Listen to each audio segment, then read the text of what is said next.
Bonjour à tous, bonjour à toutes. Merci, merci d'être ici pour cet atelier. Comme vous avez peut-être pu l'observer, pour l'atelier précédent, il y avait 4 personnes sur scène. On m'a demandé d'en organiser un. Je me suis dit que j'allais vraiment occuper l'espace seul pour vous montrer tout le charisme de cet intervenant. Voilà, je commence par des phrases de ce type. Mais vous allez voir, ça va être passionnant. On va parler donc de stratégie d'adaptation pour les entreprises. On peut aborder le sujet évidemment de plein de manières différentes. Moi, je viens d'une entité au sein de BPI France qui s'appelle BPI France Le Lab. Et notre métier, c'est de publier des études sur les dirigeants de PME et de TI, sur leurs sujets de préoccupation, sur leurs enjeux de croissance et plus largement encore. Et donc, dans ce cadre-là, l'année dernière, on a publié une étude sur ce sujet de l'adaptation, en se concentrant sur cette population bien précise. Et avec une méthodologie qu'on reprend à chaque fois qu'on a une étude à publier, à savoir une enquête statistique qui est menée auprès de plusieurs centaines de dirigeants, on va y revenir juste après, et des interviews d'experts et de chefs d'entreprise. Donc, avec l'intitulé de la masterclass, je ne vais pas rester trop longtemps sur les données de l'étude, mais je pense que ça peut quand même être utile pour avoir des éléments de contexte, pour savoir comment les dirigeants aujourd'hui s'approprient le sujet, qu'est-ce qu'ils ont déjà mis en place, qu'est-ce qu'ils peuvent mettre en place selon eux à l'avenir, quels sont les freins qui subsistent. Et donc voilà, tenter d'avancer déjà ensemble sur une petite introduction théorique, et ensuite on passera à des éléments plus pratiques qu'on a pu mettre également dans l'étude qui a été publiée l'année dernière. Alors, donc cette étude, très rapidement, je vous présente l'échantillon pour ceux qui aiment bien les statistiques. On n'avait que 380 répondants, alors qu'en temps normal, on en a entre 1500 et 2000. Donc déjà, ça donne une première indication de l'intérêt que peuvent porter les dirigeants à ce sujet de l'adaptation. On a utilisé les mêmes canaux, la même base de données, on était assez confiant pour obtenir plus de 1000 dirigeants. Et finalement, on a un échantillon qui est assez faible, qui reste robuste statistiquement. On peut faire quelques croisements plus limités que ce qu'on aurait aimé, mais on peut en faire certains. Mais voilà, on a quand même une indication sur la popularité du sujet, malheureuse, avec cette donnée-là. Ensuite, voilà, on a une surreprésentation de l'industrie, mais ça c'est classique chez nous. Un âge moyen de 53 ans, ça aussi c'est classique. Donc je passe là-dessus. Ensuite, là, donc, il y a juste un schéma assez basique, mais je ne sais pas si vous voulez qu'on revienne dessus ou pas. Parce que est-ce que tout le monde est familier du concept d'adaptation? Si vous êtes venu là, peut-être que ça ne vaut pas le coup de... En tout cas, en quelques mots, on a beaucoup parlé d'atténuation ces dernières années avec tout ce qui est réalisation de bilan carbone, tenter d'électrifier tout ce qui pouvait l'être pour limiter la consommation d'énergie liée au pétrole, au charbon, au gaz, tout ce qui va rejeter énormément de carbone lors de sa production. On a aussi mis beaucoup l'accent sur les choix de matériaux biosourcés qui ne vont pas produire de CO2 en phase de fabrication, comme le bois par exemple, ou le chanvre. Mais donc, toutes ces questions-là, elles s'attachaient à réduire les potentielles augmentations du niveau de CO2 dans l'atmosphère pour limiter au maximum le réchauffement climatique et le dérèglement qui est associé. Ces derniers temps, on a beaucoup plus mis l'attention sur l'adaptation, qui est un concept qui est complémentaire, qui ne va pas remplacer l'atténuation. Là, l'idée, c'est plutôt de se dire, bon, malheureusement, le changement climatique est déjà bien enclenché. Il y a un réchauffement climatique qui frappe de nombreuses régions, des événements extrêmes qui sont de plus en plus palpables et fréquents et violents. Donc, qu'est-ce qu'on fait par rapport à ça? Est-ce qu'on peut réduire sa vulnérabilité et améliorer sa résilience face à ces phénomènes-là qui sont déjà concrets et qui auront tendance malheureusement à s'amplifier à l'avenir? Donc ici, on parle d'autres solutions. Ça peut être des aménagements d'horaires, ça peut être pour éviter les vagues de chaleur, ça peut être des solutions plus économes en eau pour les entreprises dans des territoires susceptibles d'être frappés par des sécheresses. avec des cours d'eau qui vont ralentir. De la végétalisation aussi dans l'idée de baisser la température moyenne, de limiter les effets des lots de chaleur urbain. Tout un tas de choses où là vraiment l'idée c'est de réduire les impacts et améliorer sa résilience en tant qu'entreprise. Ici, alors, parfois on peut entendre que certaines entreprises vont être assurées. Elles ont choisi des contrats d'assurance, elles savent très bien à quoi elles sont exposées, donc elles se disent, bon, moi finalement c'est plus un problème, c'est mon assureur qui viendra compenser mes pertes en cas de problème. Simplement, ce qu'il faut avoir à l'esprit, c'est que d'une part, les contrats d'assurance actuels ne couvrent pas les pertes d'exploitation. Donc elles peuvent couvrir les éléments matériels qui vont être abîmés s'il y a une inondation, par exemple, donc les biens de l'entreprise, les systèmes de production, les stocks, tout ça, ça peut être assuré. En revanche, les pertes de chiffre d'affaires liées à des événements climatiques extrêmes, ça ne le sera pas, et ça m'étonnerait que ça le soit, parce que ça risquerait de multiplier les coûts pour les assureurs.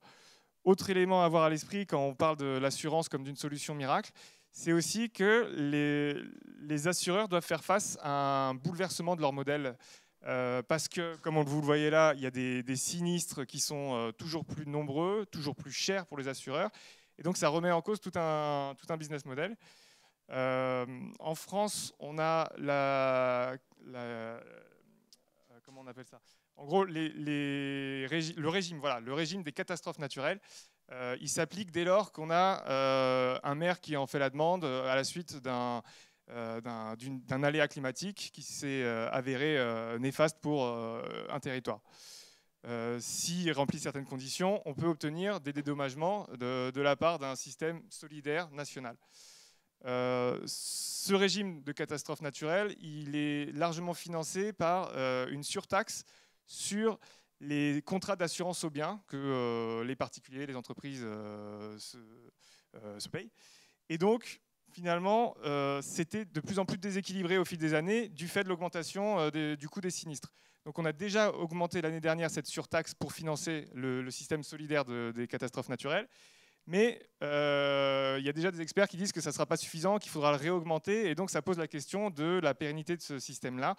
Et en bout de chaîne, on peut imaginer au pire, comme en Californie, des territoires entiers où les assureurs décideraient de ne plus intervenir parce que les aléas en fait, seraient trop importants. La survenue d'un risque naturel serait presque acquis. Et donc, pour eux, pour les assureurs, il n'y aurait plus cette notion de risque. Et donc, ils se retireraient carrément de ces marchés-là avec donc, des entrepreneurs, des dirigeants qui seraient laissés à eux-mêmes en cas de catastrophe. Ce qui, évidemment, laisserait planer de sérieux doutes sur la continuité d'activité derrière pour ces entités. Alors maintenant aussi qu'on parle beaucoup donc de réchauffement climatique, de catastrophes naturelles, d'aléas potentiels, on sait globalement, parce qu'on suit les actualités, que tout ça, ça s'empire, que ça va sans doute aller de mal en pis dans les années à venir. Mais en revanche, si on veut sortir de ce léger flou artistique, et qu'on souhaite plutôt interroger les impacts concrets pour les entreprises, c'est un peu plus difficile de mettre le doigt sur quels sont les domaines qui sont véritablement menacés, jusqu'où est-ce qu'on doit analyser sa vulnérabilité lorsqu'on est chef d'entreprise. Est-ce que c'est mon rôle d'aller voir par exemple les pratiques de mon sous-traitant en Asie du Sud-Est, ou est-ce que finalement il faut que je me concentre sur mon propre périmètre? Et alors, là, il y a évidemment plusieurs écoles, mais c'est un peu comme la philosophie du bilan carbone, où on a les scopes 1, 2, 3 avec le périmètre direct de l'entreprise, le périmètre de ses sous-traitants, et derrière le périmètre plutôt de ses clients et l'usage de ses produits. Ici, avec l'adaptation, si on se limite uniquement au périmètre de l'entreprise, on risque de passer à côté de certaines sources de vulnérabilité qui peuvent menacer donc la résilience de la société face à ce changement climatique. Ici, donc, ce qu'on a essayé de faire dans un schéma pas super clair, hein, malheureusement, mais c'était assez compliqué de faire plus clair, c'était de décrire d'une part les conséquences physiques directes. Donc là, c'est ce qui va affecter à la fois les bâtiments, ça c'est ce qu'on pense, c'est ce qu'on considère souvent en premier lieu lorsqu'on interroge sa vulnérabilité climatique, mais aussi ses stocks, ses produits, ses collaborateurs, évidemment, leur santé au travail, et tout un tas d'autres choses qui vont être donc directement reliées à différents aléas climatiques. À droite, c'est les conséquences indirectes, où là, donc, ça peut concerner les sous-traitants, les opérateurs logistiques, les opérateurs de réseau, parce que, par exemple, on peut souffrir aussi d'une vague de chaleur parce que son opérateur de data center va avoir beaucoup de mal à climatiser ses centres de données, et donc, indirectement, l'entreprise peut en souffrir très largement. Donc, on a également ces conséquences physiques indirectes. D'autres conséquences indirectes, où là c'est plutôt en matière d'image, en matière financière, il y a beaucoup d'autres choses que les simples impacts physiques des biens des entreprises et des autres éléments qu'on a cités. Et donc tout cela, si on essaie de relier ça à des éléments encore plus concrets pour les dirigeants et pour des thématiques de gestion d'entreprise, c'est les gros blocs qu'on trouve en vert au centre. Et donc on a des coûts de réparation, donc des coûts qui vont être largement augmentés, une baisse de productivité, une baisse de la production, des intrants aussi qui vont pouvoir souffrir au niveau du prix ou de leur disponibilité, et également l'évolution de la demande des produits finis. Donc par exemple, il y a un cas que je vais vous montrer un peu plus tard dans la présentation, mais un vendeur de fleurs, un grossiste qui fournit notamment les Truffaut, voilà, les grandes surfaces comme ça, et qui disait moi, les gens ne veulent pas jardiner et acheter des fleurs s'il fait trop chaud ou s'il fait trop froid. Et donc, c'est la demande directe ou indirecte de mes produits qui va être largement influencée par des événements climatiques. Si la moyenne des températures remonte, je vais devoir en plus changer les essences de plantes que je propose à mes clients. Enfin bref, il y avait beaucoup de questions qui se posaient avec son secteur d'activité. Et donc voilà. Après, il y a aussi une autre chose qu'on peut nous dire lorsqu'on commence à aborder le sujet avec des dirigeants, c'est mais finalement on a un climat tempéré en France, il y a quelques événements extrêmes, mais finalement, la majorité du temps, on ne rencontre pas tant de problèmes que ça. Notre activité se poursuit presque à la normale. Il y a 4-5 jours en août où il fait très chaud, mais sinon, bon, ça passe. Donc on pourrait être tenté de dire, on va repousser ça à plus tard. Peut-être que voilà, en 2050, là, ça sera vraiment le moment de s'y intéresser de près. Mais lorsqu'on interroge les dirigeants sur leur expérience passée, on se rend compte qu'il y a déjà un tiers d'entreprises pour lesquelles c'était déjà trop tard, parce qu'elles ont été affectées par des aléas climatiques extrêmes. On avait posé la même question en 2020, et donc on voit qu'il y a déjà une légère augmentation, et a priori, ça devrait évidemment aller en augmentant. Donc jusqu'à maintenant, je vous ai parlé un peu de manière homogène du sujet, comme si chaque entreprise allait être touchée de la même manière par le changement climatique. Évidemment, par rapport au sujet d'atténuation, où là, les émissions de carbone, le réchauffement global va concerner l'intégralité des personnes, où qu'elles soient positionnées sur le globe, ici, on a quand même une dimension locale qui va être prépondérante. Par exemple, les deux derniers risques ici qu'on interrogeait, lorsqu'on demandait aux dirigeants d'entreprise dans quelle mesure leurs activités étaient déjà vulnérables à ces différents aléas, le manque de neige, le retrait du trait de côte et le hausse du niveau de la mer, évidemment, ça va concerner les entreprises en moyenne haute montagne ou basse montagne et les entreprises situées sur le littoral. Donc là, c'est normal que finalement, on a une grande majorité de répondants qui nous disent bon, finalement, moi, ça ne me concerne pas, j'ai aucune vulnérabilité vis-à-vis de ça. En revanche, ce qui est intéressant aussi de voir, c'est qu'on a 4 risques qui sont déjà en train de concerner une majorité de dirigeants d'entreprise. Donc il s'agit là des canicules et des vagues de chaleur, les tempêtes, les sécheresses et les crues et inondations. Donc là, on a plus de 50% des dirigeants qui s'estimaient à minima avoir une faible vulnérabilité. Et pour les canicules et vagues de chaleur, on a même une majorité qui nous disait soit c'est une vulnérabilité forte ou moyenne. Pour continuer dans cette optique locale, pour avoir vraiment à l'esprit cette échelle-là, lorsqu'on interroge ce sujet de l'adaptation et de la potentielle vulnérabilité au changement climatique, On a essayé de publier dans l'étude une cartographie avec les différents risques et on a fait ça à l'échelle des départements. Donc je vais juste vous donner une clé de lecture parce que sinon c'est pas forcément limpide. Mais ici, dans le département du Loiret, on voit que le risque de sécheresse concerne en 2024 entre 1 et 5% des établissements privés. En 2030, ça change de couleur et donc dans le département du Loiret, on a entre 5 et 20% des établissements qui vont être concernés par ce risque de sécheresse et c'est un risque qui est significatif. On a traité ça avec nos collègues de la direction des risques et qui ont vraiment beaucoup travaillé là-dessus. Et donc là, vous voyez, on a 4 risques parmi les principaux. Le RGA, c'est le retrait-gonflement des sols argileux, où là, à la suite des épisodes successifs de sécheresse et de fortes précipitations, la couche d'argile qui va être sous le sol va se contracter ou à l'inverse se détendre. Et donc, ça peut affecter les fondations des bâtiments, mais aussi les rails, certaines infrastructures. Et donc, c'est un risque qui n'est pas forcément encore hyper connu, mais qui va énormément gagner en ampleur, comme vous pouvez le voir, et qui va concerner de plus en plus de territoires. Les risques de feux de forêt, c'est pareil. On va sortir du pourtour méditerranéen pour vraiment monter dans le nord du pays. Et je ne sais pas si vous l'avez remarqué, je suis passé assez vite dessus, mais on a un léger souci au niveau des risques d'inondation, où là, on a l'impression que finalement, ça va de mieux en mieux. Mais c'est un petit problème au niveau de notre base de données parce qu'on n'arrive pas à intégrer la qualité d'absorption des sols. Donc voilà, ça c'est juste un détail pour que vous puissiez comprendre cette petite anomalie. En fait, comme on a de plus en plus de sécheresse, on a de moins en moins de précipitations au global, mais comme on a des épisodes plus concentrés, plus violents, ça peut aussi créer des événements de crues ou des inondations. Et donc, ça, c'est la petite faiblesse de notre base de données, c'est qu'on n'arrivait pas à savoir à quel point le niveau d'absorption des sols allait pouvoir réagir face à tout cela. Alors, j'enchaîne un peu plus rapidement sur ça.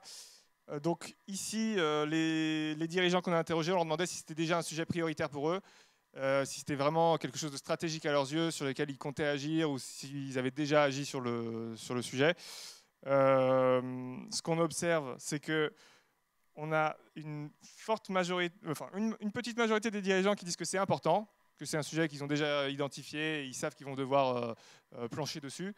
En revanche, ça reste un sujet qui n'est pas encore stratégique, notamment du fait des autres priorités des dirigeants. Lorsque je les interviewais, les chefs d'entreprise, pour tenter de mieux comprendre pourquoi est-ce que ce n'était pas encore stratégique, ils me disaient c'est simple, entre le Covid, la guerre en Ukraine, les difficultés politiques, l'instabilité, etc.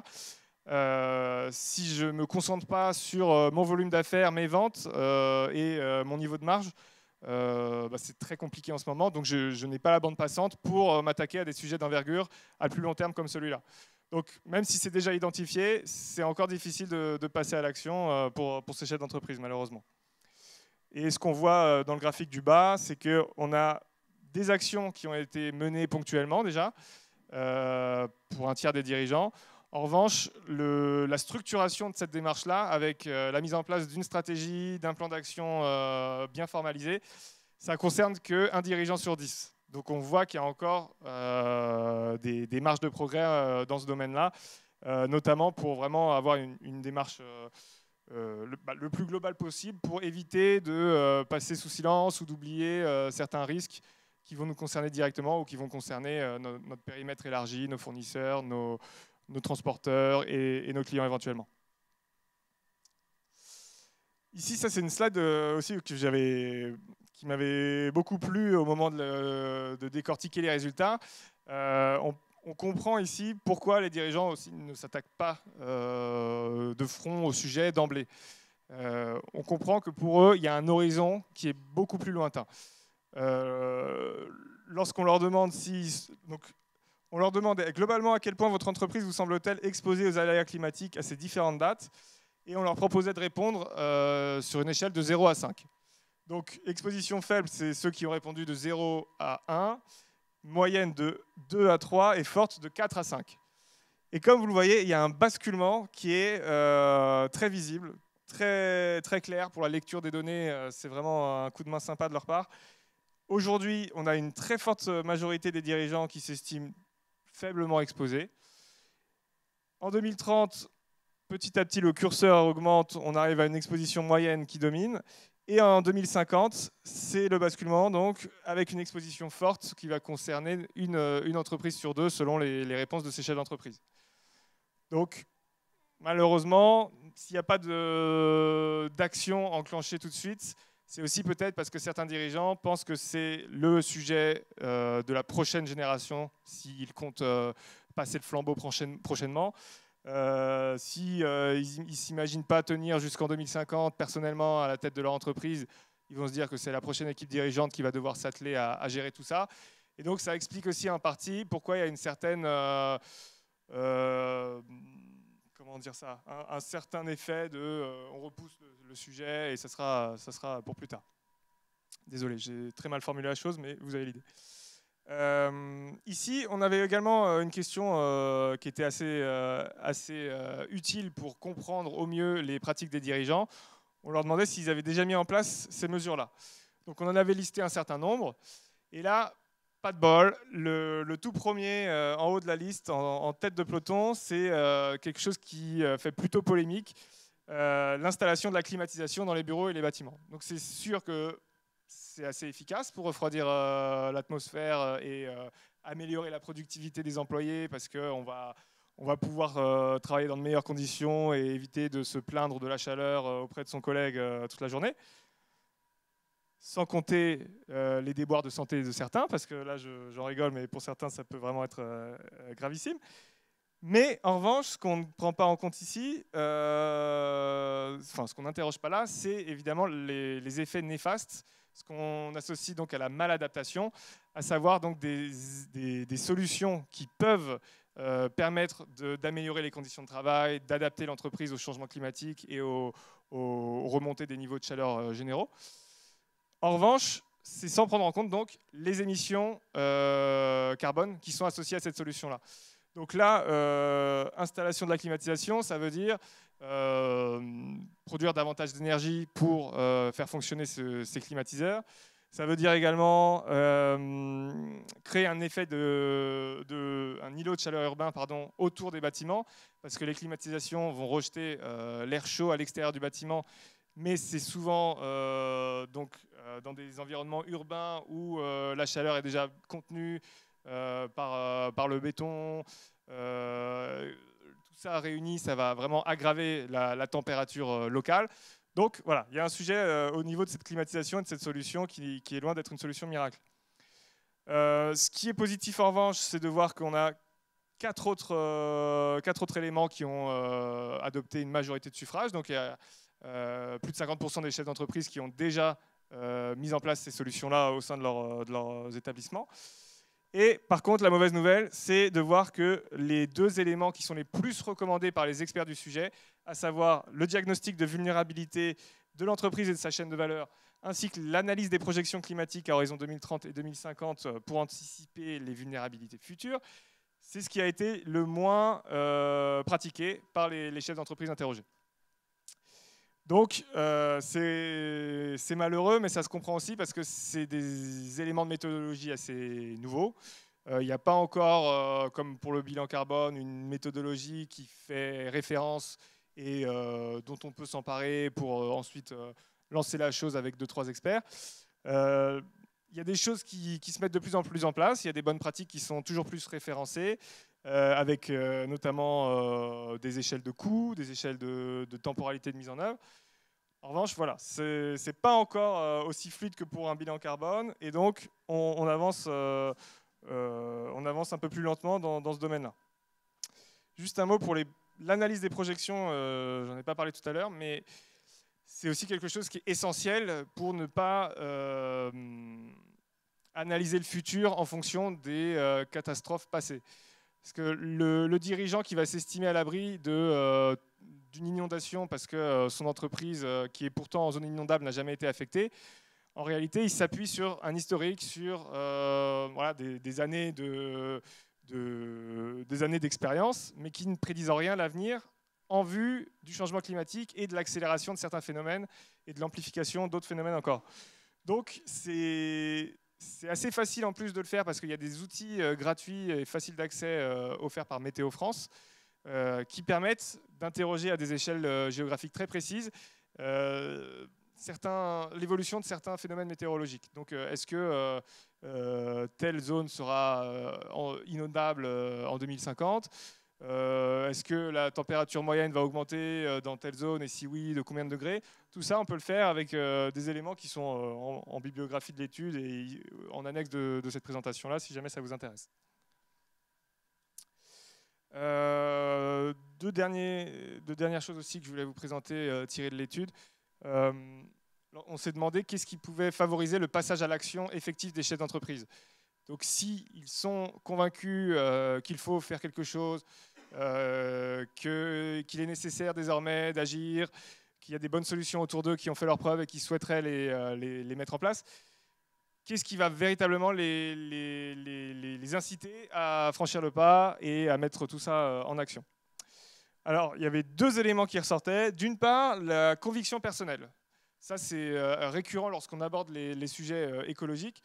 Les chefs d'entreprise considèrent que c'est un alignement de leurs valeurs personnelles avec le sujet qui va véritablement les faire avancer. Si, à l'inverse, on les contraint ou on leur présente des opportunités, que ce soit fiscales ou autres, c'est moins convaincant. Pour eux, c'est vraiment une question de réflexion personnelle.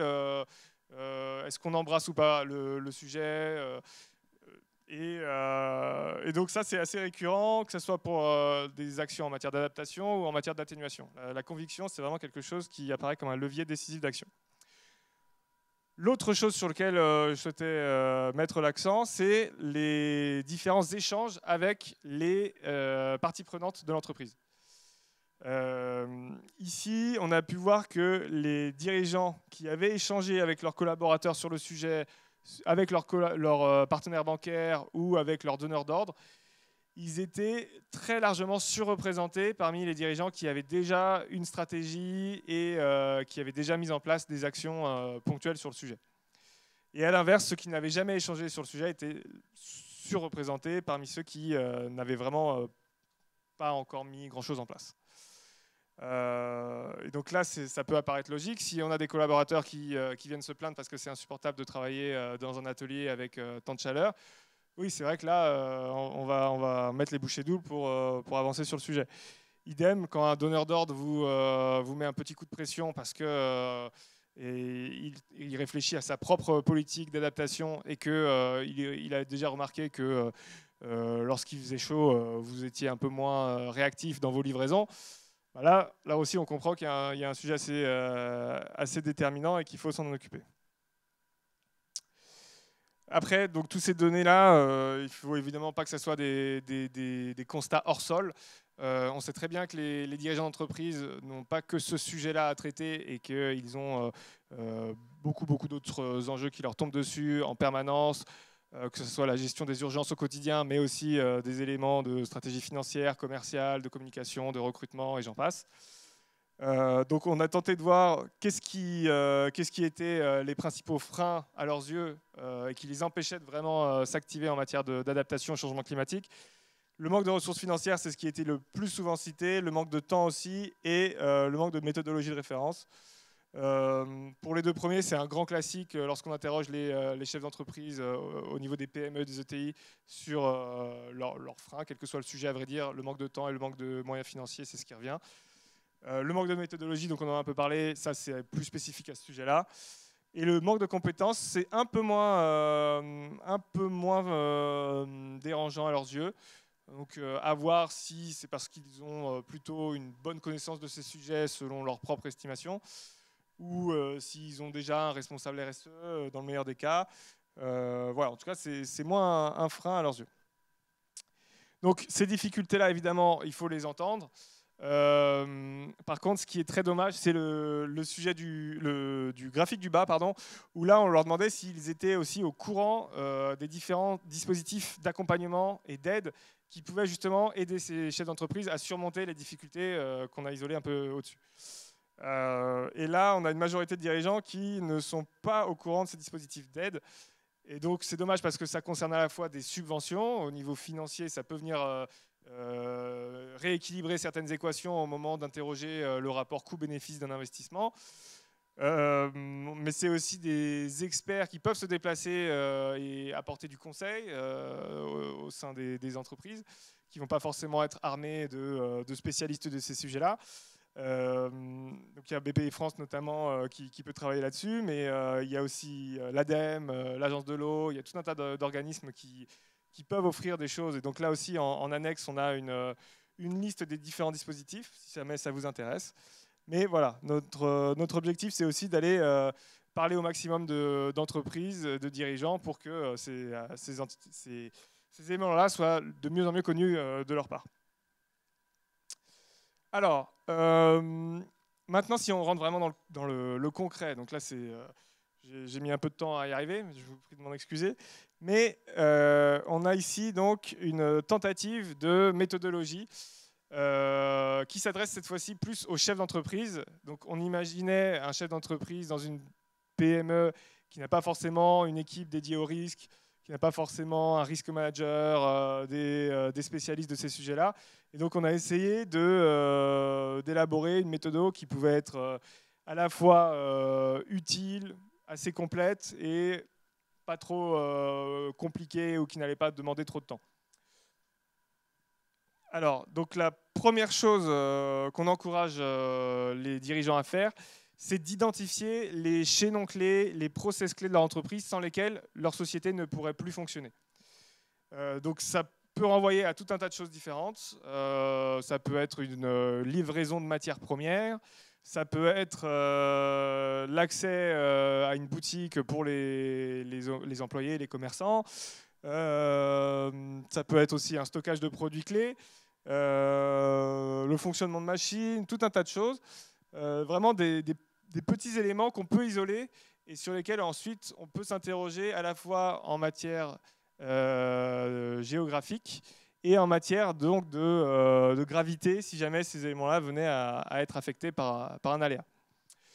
Ensuite, la deuxième chose à interroger, ce sont les différentes menaces climatiques qui vont être associées à chacun de ces chaînons clés.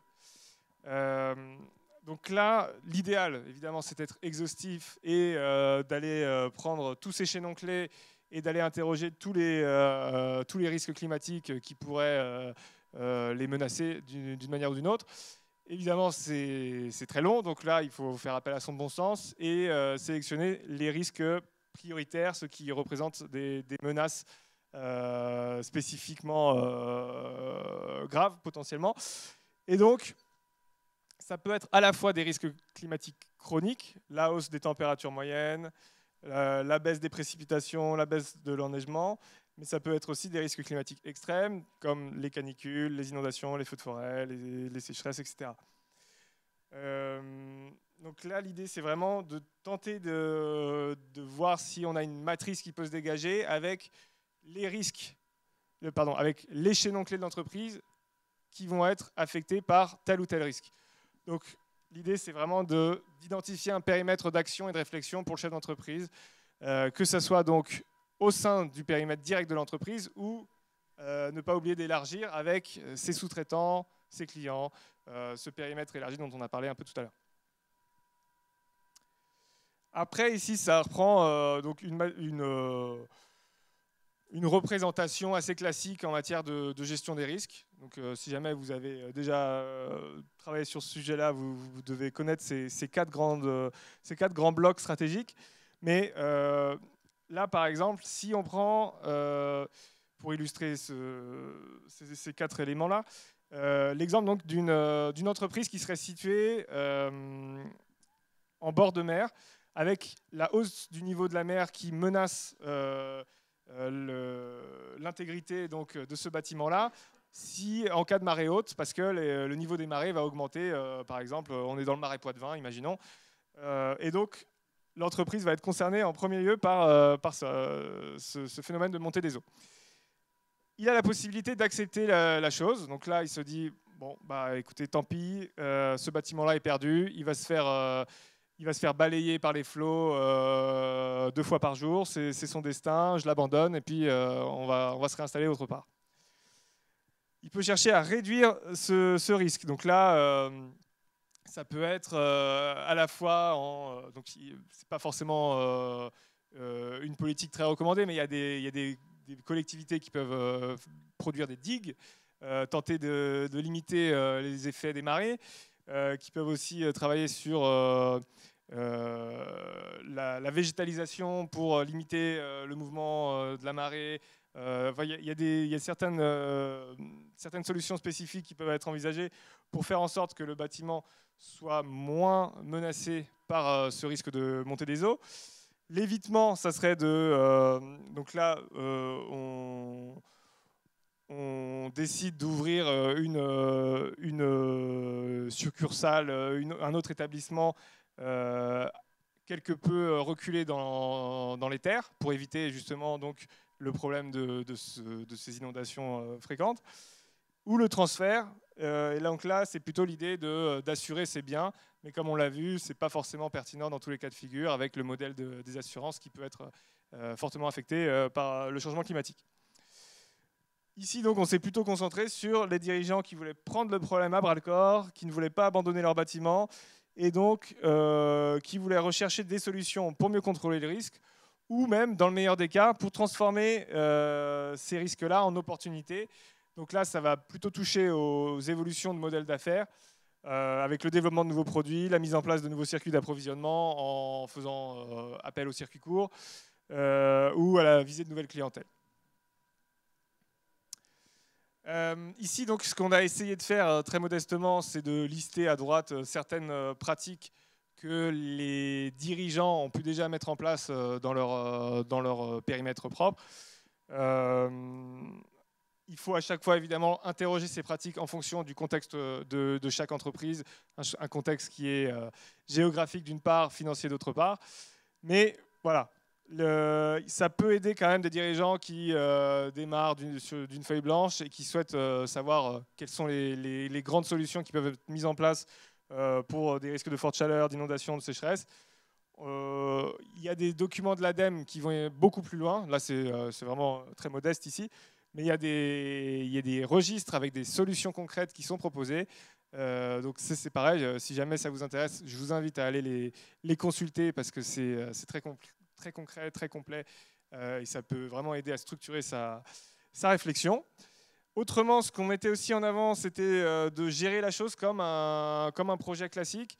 Si le dirigeant se lance de lui-même sur le sujet, eh ben, il faut qu'il mette en place un calendrier, un budget sur lequel il peut travailler, un benchmark des solutions pertinentes, donc ça peut aider avec ce qu'on a mis à droite, et les recherches de subventions et d'aides pour équilibrer les budgets au global. S'il y a d'autres personnes qui doivent intervenir en interne avec un responsable RSE ou quelqu'un qui a des affinités vis-à-vis de ces sujets-là, on se répartit les tâches, évidemment, on met en place des sessions de travail sur la durée pour bien communiquer sur le sujet. Et ça peut aussi vouloir dire faire appel à des consultants externes lorsqu'on en a les moyens, parce que ce n'est pas toujours facile de s'offrir ces services-là. BPI France intervient aussi avec parfois des subventions ou des programmes d'accompagnement pour réduire de 50% le coût des interventions des consultants. Donc voilà, il y a des choses qui peuvent être mises en place. Il ne faut pas hésiter à mettre ça en place le plus rapidement possible, comme on l'a vu, parce que malheureusement, les évolutions du climat ne vont pas aller en s'arrangeant. Et si on attend de subir les événements, bah, on aura moins de largesse pour choisir sa stratégie avec vraiment avec liberté finalement. Après, ce que je voulais vous montrer pour conclure, avant de passer à vos questions, si jamais vous en avez, c'était 3 études de cas. À chaque fois qui était dépendante de la vision d'un chef d'entreprise. Donc là, par exemple, la première, c'était Antoine de Sirier qui travaille donc en Charente-Maritime dans le secteur industriel. Il s'occupe de maquettes et de prototypes pour des architectes ou d'autres, de l'événementiel, tout un tas de secteurs. Donc il est pas très loin d'une zone inondable et donc il regarde très régulièrement l'état des projections pour savoir si oui ou non il va être menacé par des risques de submersion marine. Ça c'est quelque chose qui le préoccupe énormément. Il a aussi des équipes qui travaillent en atelier. Et donc, ça veut dire que lorsqu'il y a des vagues de chaleur, c'est vite insupportable au niveau de ces salariés. Et malheureusement, donc, ils peuvent avoir des soucis de santé, des soucis de concentration, des soucis de productivité. Ça peut véritablement ralentir le rythme de production et la qualité des productions aussi, d'ailleurs. Et on a également un souci de son côté au niveau d'un risque chronique d'augmentation des températures moyennes avec des essences de bois qui risquent de se raréfier et avec lesquelles il a l'habitude de travailler depuis des dizaines d'années. Et donc ça voudrait dire remettre en cause tout un schéma d'approvisionnement, mais aussi des méthodes de travail. Donc là, on sent qu'il y a beaucoup de questions qui peuvent aussi se poser du fait de ces trois éléments-là. À droite, donc là, il nous a exposer certaines solutions qu'il avait soit mises en place, soit qu'il envisageait. L'aménagement des horaires de travail, ça c'était quelque chose qu'on retrouvait assez souvent dans les interviews qu'on a pu mener.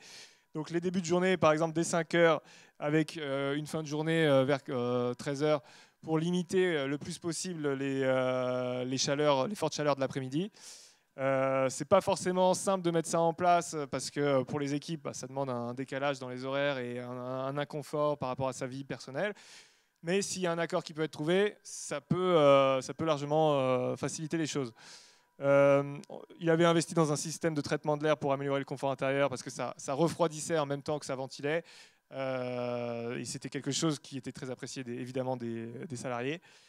Et un doctorant avait été recruté pour un contrat CIFRE et en échange du financement de sa thèse, enfin d'une partie de sa thèse en tout cas, il pouvait réaliser un diagnostic complet des forces et des faiblesses de l'entreprise face au changement climatique. Donc là, c'est le fameux diagnostic de vulnérabilité dont on a parlé, qui est la pierre angulaire de n'importe quelle politique d'adaptation. Et donc là, plutôt que de le faire lui-même, il a fait appel à un doctorant.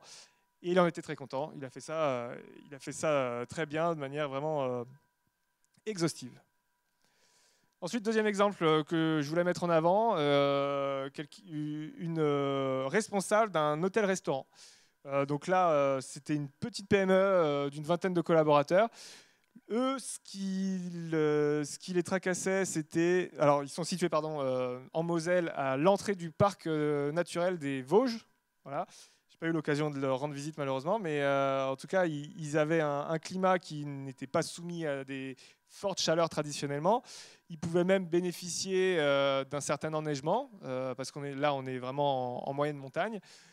Mais ils ont constaté donc qu'il y avait tout un tas d'évolutions et de menaces potentielles. Fermeture des sites naturels et baisse de la fréquentation de l'hôtel, ça faisait référence à la tempête de 1999, où là, il y avait le parc naturel juste à côté qui avait été largement dévasté, et donc l'hôtel qui a été vraiment à l'orée du bois, à l'orée de ce parc, avait dû fermer ses portes, et donc c'était évidemment un manque à gagner assez important pour cette société-là. La sécheresse, donc là, c'est parce que l'hôtel a une piscine, et évidemment, les arrêtés préfectoraux qui commencent à dire on va limiter les usages récréatifs de l'eau et se concentrer sur des usages, je ne sais plus quelle est la terminologie exacte, mais nécessaires ou prioritaires. Et donc ça voulait dire que la piscine cessait d'être remplie. Et évidemment aussi pour elle et son complexe touristique, c'était un manque à gagner. Il y avait des touristes qui étaient mécontents et qui disaient qu'ils ne reviendraient pas les années suivantes à cause de ça. Les vagues de chaleur aussi, ça c'était hyper intéressant parce que c'était une dirigeante qui était très sensibilisée à ces questions-là. Elle avait déjà rénové toute une partie de son hôtel pour faire en sorte que l'installation de climatisation ne soit pas nécessaire. Donc l'épaisseur des murs permettait de retenir la chaleur intérieure toute la journée. Il y avait vraiment un confort qui limitait la température à 23 degrés. Il y avait tout un tas de choses qui étaient imaginées pour faire en sorte que ça ne soit jamais étouffant à l'intérieur des chambres. Et même avec ça, malheureusement, elle faisait face à des clients qui étaient mécontents lorsqu'ils étaient en train de réserver leur chambre, de ne pas voir apparaître la climatisation dans les options proposées. Et donc, elle nous expliquait que c'était potentiellement aussi un manque à gagner de ne pas avoir de climatisation, parce que donc, les clients, notamment les Américains, je ne vais pas faire dans le cliché, mais c'est comme ça, étaient réticents à l'idée de réserver une chambre où il n'y avait pas de climatisation, et peu importe si c'était bien isolé et si la température intérieure était supportable ou non.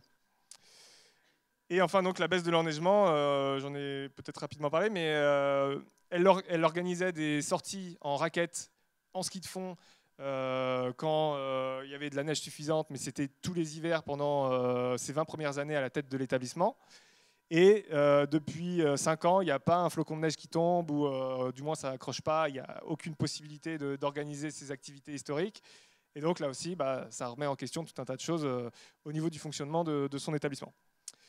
Dans les solutions envisagées, donc, elle a installé en sous-sol un immense conteneur pour stocker l'eau de pluie, qui peut être à la fois utilisé donc, en cas de sécheresse et d'arrêté préfectoral pour arroser les plantes et pour aussi la piscine.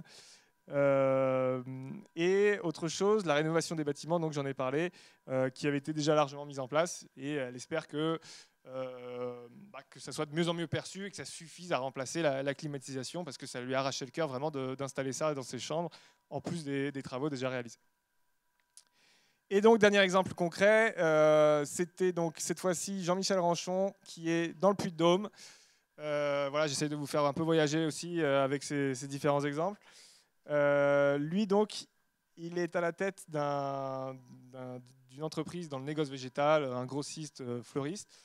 Il était également passionnant parce qu'il se rendait compte des différentes menaces qui menaçaient son business à court et moyen terme. Il avait à la fois identifié donc, les problèmes de sécheresse, les pluies et les vents violents qui pouvaient affecter la demande en matière de végétal, les grêles qui pouvaient détruire ses serres, parce qu'il avait l'obligation pour certaines espèces de les faire pousser dans des environnements chauds. Mais les grêles dans le Puy-de-Dôme, ça peut faire des ravages assez dramatiques, et donc il a déjà été exposé à une vague de grêle qui lui a fait remplacer toute une serre qui avait été endommagée. Les vagues de froid qui peuvent aussi menacer certaines plantes et arbustes. Donc a priori, les vagues de froid, ce n'est pas le risque qui devrait s'amplifier dans les années à venir. Mais voilà, lorsqu'il me faisait son bilan, ça apparaissait également. Et donc, lui, il a vu ça comme une opportunité. C'est ça qui est assez intéressant, et c'est pour ça que je voulais finir avec lui. Il a développé toute une nouvelle offre sur les plantes d'intérieur. Donc, auparavant, c'était des arbustes qu'il pouvait vendre en grande majorité, ou des plantes d'extérieur.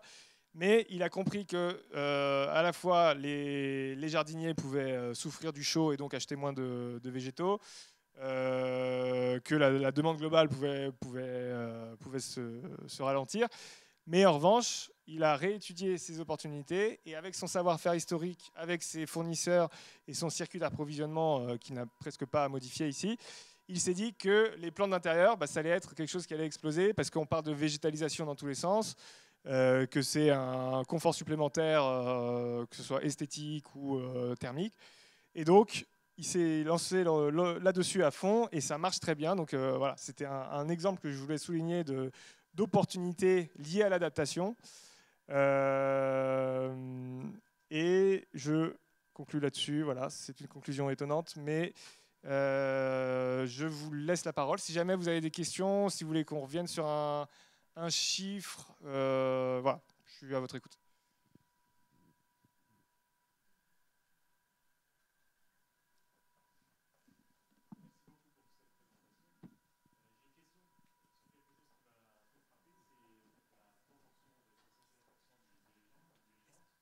Qui sont motivés. Oui, merci. La proportion de 61% de dirigeantes ou dirigeants qui sont motivés principalement par la conviction.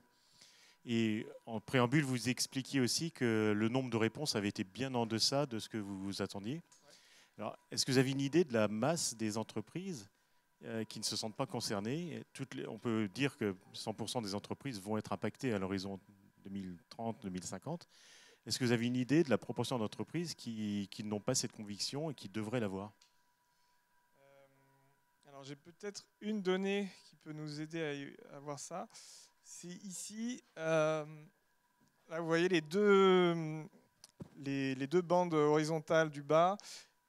C'est des dirigeants qui considéraient que l'adaptation au changement climatique, c'était soit un sujet mineur pour leur société et qui les intéressait peu, soit un sujet qu'ils connaissaient mal et auquel ils souhaitaient être formés. Donc, c'est deux éléments différents. Il y en a un où on sent qu'il y a voilà, une légère compréhension des enjeux et on se dit que bon, là pour l'instant, j'y connais pas grand-chose, mais je vais quand même me pencher dessus. Et par contre, on a donc un dirigeant sur 10 qui aujourd'hui considère que bon, c'est pas quelque chose qui doit scruter de près ou qui mérite son attention.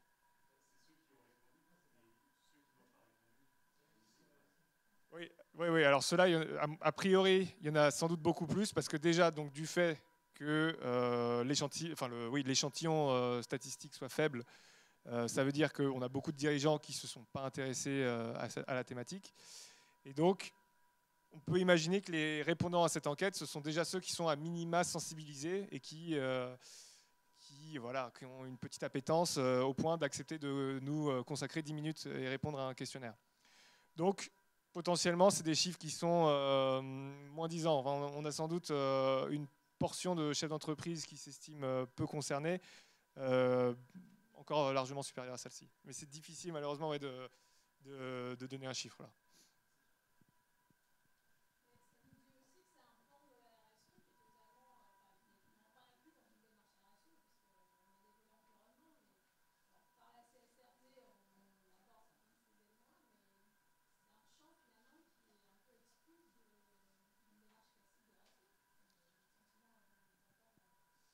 Oui, disons que c'est un sujet qui fait de plus en plus parler de lui depuis 2-3 ans. Et donc, je pense que les responsables RSE, ils ont droit aussi à des formations sur le sujet. Il y a tout un environnement qui se professionnalise autour de l'adaptation.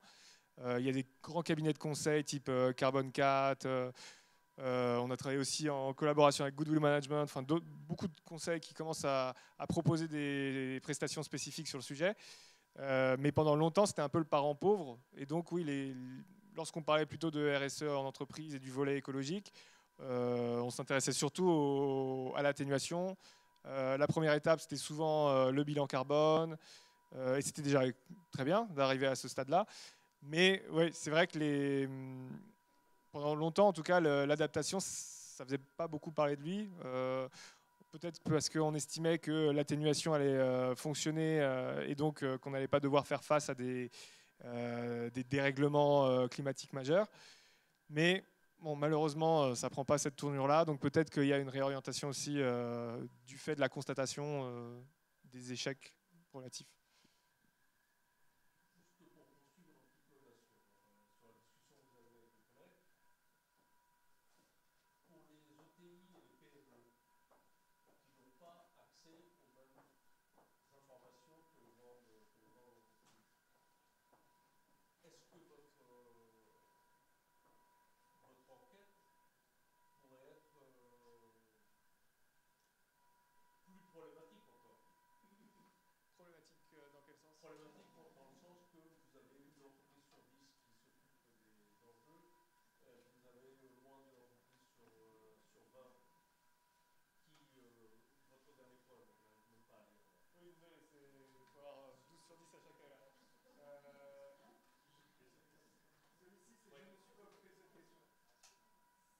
Pour l'instant passifs vis-à-vis du sujet.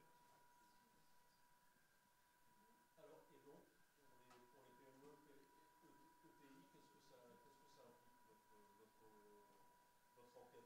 Alors, nous, notre but, c'était de sensibiliser les dirigeants au maximum, parce que donc, cette étude, comme toutes les autres de BPI France Le Lab, elle est libre d'accès sur notre site internet, elle est diffusée assez largement lors d'événements de BPI France.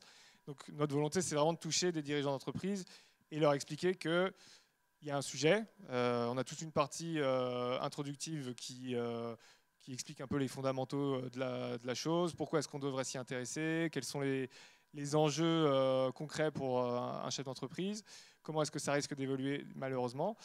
Et donc voilà, il y a un travail de sensibilisation pour remettre le sujet au cœur des réflexions. Et après, notre objectif, c'est aussi de donner quelques éléments de méthodo pour que ceux qui s'estiment concernés et qui veulent vraiment commencer leur démarche puissent avoir des briques pour lancer les fondations de leur projet.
Ouais, bah, vous avez raison.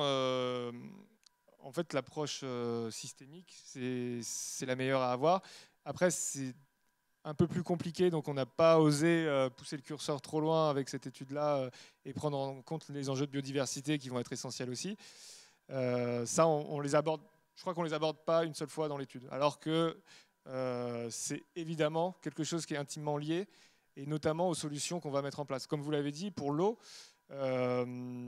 c'est un sujet. Ça peut être pertinent dans certaines régions, dans certains cadres naturels, ça peut être plus préoccupant. Donc là, c'est vraiment interrogé au cas par cas.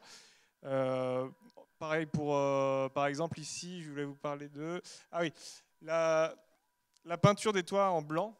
Ça aussi, c'est un autre sujet où certains présentent ça comme une solution miracle pour adoucir la température intérieure parce que ça renverrait les rayons du soleil ou quelque chose de ce type-là. Alors ça fonctionne, mais ça peut être problématique dans certaines régions où l'exposition solaire en fait est assez faible. Et donc finalement, peut-être qu'on se tire une balle dans le pied et qu'il va falloir mettre plus de chauffage l'hiver. Enfin, donc voilà, il y a toute une interrogation à avoir sur chaque solution et tenter d'avoir une approche vraiment globale.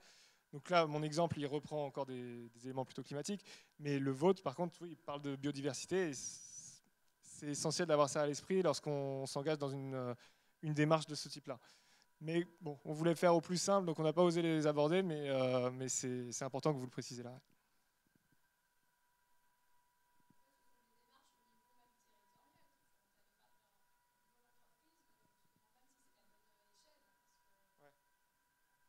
Bah, l'entreprise peut mettre en place des choses. Après, il y a aussi des acteurs publics qui peuvent intervenir très largement. Et dans certains cas, ils sont même les seuls à pouvoir, par exemple, travailler sur la végétalisation de l'espace public. Ce n'est pas une entreprise qui va le faire.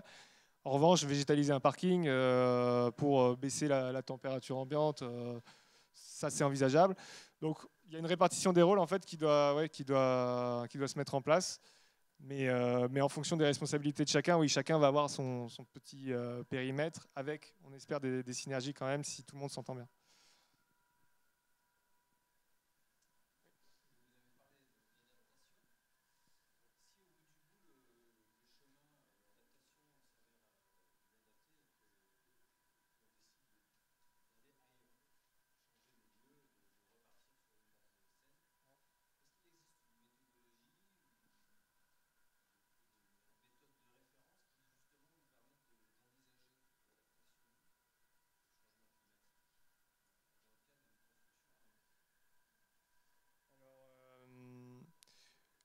Pour tout ce qui est, par exemple, des normes de construction pour avoir un bâtiment frais l'été. Ouais.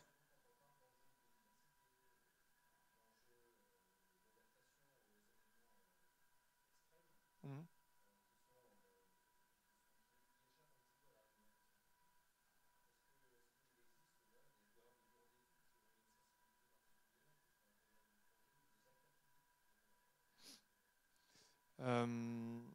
Alors, je ne sais pas s'il y a des publications vraiment dédiées. Après, l'ADEME a une offre vraiment très complète, donc peut-être que de leur côté, ils vont avoir quelque chose. Euh, mais honnêtement, je ne maîtrise pas assez pour vous donner une réponse. À mon avis, il y a des bureaux d'études qui sont de plus en plus spécialisés sur voilà, les constructions qui vont répondre aux normes RE 2020 ou jusqu'en 2031. Je crois que la dernière date pour les seuils toujours plus ambitieux, elle grimpe jusqu'en 2031. Donc on peut avoir un niveau d'exigence grâce à cette réglementation qui a déjà été publiée et mise en place. On peut dire à notre bureau d'études qu'on ne veut pas avoir un respect de la réglementation technique pour 2025, mais anticipé pour 2031. Donc déjà, ça peut permettre de voir venir un peu plus loin. Après, oui, malheureusement, là, je n'ai pas en tête une documentation très précise qui aborderait l'ensemble des points à avoir à l'esprit pour ne rien oublier. Mais peut-être que ça existe. Faudrait que je regarde au niveau de l'ADEME, à mon avis. Ouais. Bon, merci Bastien pour ce témoignage. Et puis on vous souhaite du coup un bon appétit. Merci à tout le monde. Merci.